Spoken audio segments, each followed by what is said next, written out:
Coming to you live above the Heineken River Deck here at Pier 17 in the South Street Seaport District of Manhattan. Welcome back to Jalen and Jacoby. Jalen Rose. What up, though? There is a huge game on the horizon.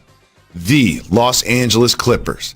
They tanked against the Thunder and the Rockets to match up against these Mavericks, and they don't want these Luka problems. Jalen, what do Kawhi and PG need to do to win this game?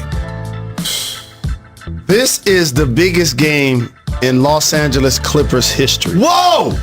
Now, shout out to Norm Nixon, my OG. I remember when he played, and Lloyd Vaught played, and Danny Manning played, and Q Rich and D Miles and Lamar Odom, my guy Mo Taylor. Like, I know the history of the Clippers. They don't have a retired number, and they don't have a statue in front of their building. As a matter of fact, I don't believe they have a Hall of Famer. Okay. Wow. The last time they were in a position to be a contender was kind of like Lob City. Yeah. But at least Lob City had a few good seasons. This is the first round. They got bounced in the bubble last year after adding Kawhi and Paul George by our Denver Nuggets. And then you come back the next year, change coaches from Dr. T. Lue, and lose in the first round? Oh, no, they just, no. They set up this first round matchup. They lost to the Rockets and the Thunder, who were both tanking to set up this matchup, and now they have the Luka problems. And if what you're saying is correct, doesn't it kind of become really important to keep Kawhi Leonard? Yes. Okay, so at least with Lob City, I was at the game when they lost to Houston when they came back almost down 20. I remember like the Clipper meltdowns in certain playoff games, but they were in the second and third round against, they weren't necessarily the favorite like this. And so for Paul, for Kawhi, it's do or die. For Patrick Beverly, it's do or die. You know why? Because Luka's been scoring buckets actually on everybody. Them in particular. Everybody. But them in particular. And they're the lockdown defenders. And shout out to Tim Hardaway Jr. Put some respect on his name. He out here bombing for three, putting up 20 plus. He been balling. If they can get a game from Kristaps, your guy, can he give him a game? Can Kristaps give him a game? He was good in game two. He was good in game two. All he needs to do is go to the strip club first. Correct. And then he performs in the game. Well, here's the thing. Right now, Kristaps is at the strip club right now getting ready for game three. That's not how this works. It's the playoffs. He had to go in L.A. because he was on the road. Now he's at home. You spend that $50,000 at the house. Jalen, I agree with you. This is the biggest game in the history of the franchise. But let me tell you why. Talk to me. They signed Paul George to an extension, which they might regret.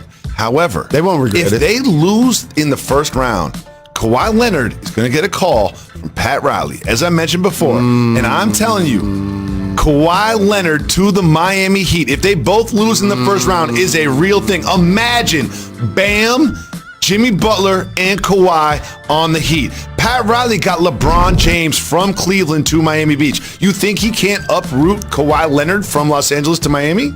And also, they've been there, done that. Don't talk about the dynamics of the Miami Heat without mentioning Eric Spoelstra. Yep.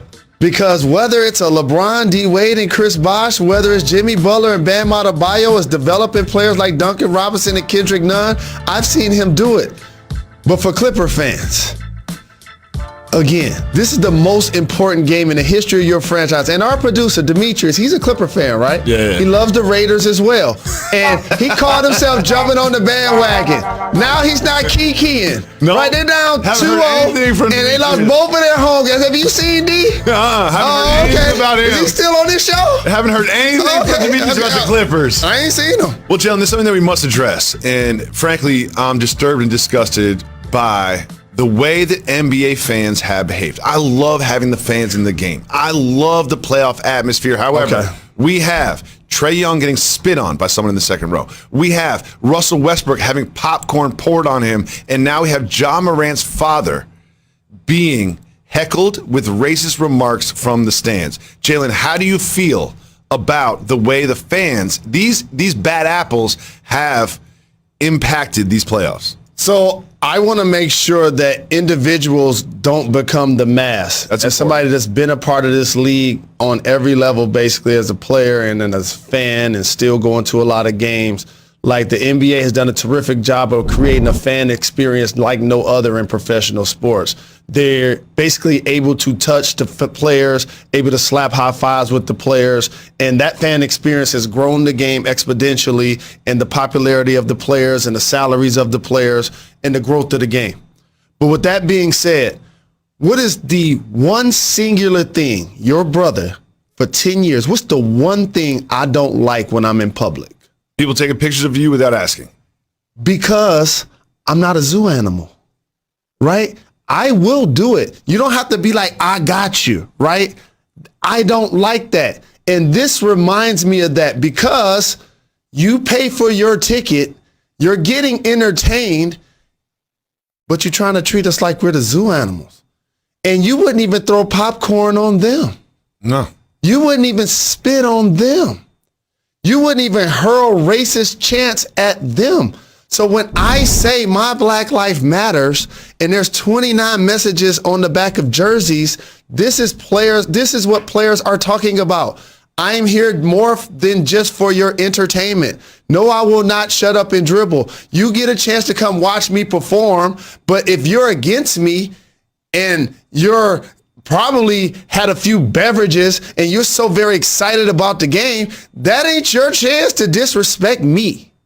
And to spit on somebody is disgusting. Never done it my whole life. Right. I'm shocked. I'm shocked it actually happened. I'm shocked it happened. Someone is sitting in a $5,000 seat, spit on an NBA player. Jacoby, can I tell you what also I'm disappointed? I need the NBA to step in and go harsher on these punishments. Yes. Like each of these individuals should be banned in perpetuity from all NBA sanctioned events, not just from this year. Oh no, concerts, not just, exactly. Concerts, everything that happens at that venue needs to be banned for life. Absolutely. And I really need that to happen. But you know what else I need to happen? When you go to Madison Square Garden, or whether you at the Wells Fargo Center in Philly, or whether you in Utah, whether you in DC, you know what's present? Cameras. And you know what makes me disappointed? That I can't really see the face of the person that spit on Trae Young. I haven't said. Where's that camera at? Where's that footage at? I have not heard that person's name or seen their face. The person in Philly was a season ticket holder. They know who he is. Okay, Matt, I see the footage of Charles Oakley from a lot of different angles. Where's the footage of this guy spitting on Trae Young? We need receipts. We need to see their face. Hold them accountable. Jalen, we have Game 3, Knicks versus. Stop disrespecting the brother. Tonight, Trae Young. He said, "I'll see you in the A." We will see him in the A tonight, and we will preview that game. Peace up, A-Town down. You're watching Jalen and Jacoby.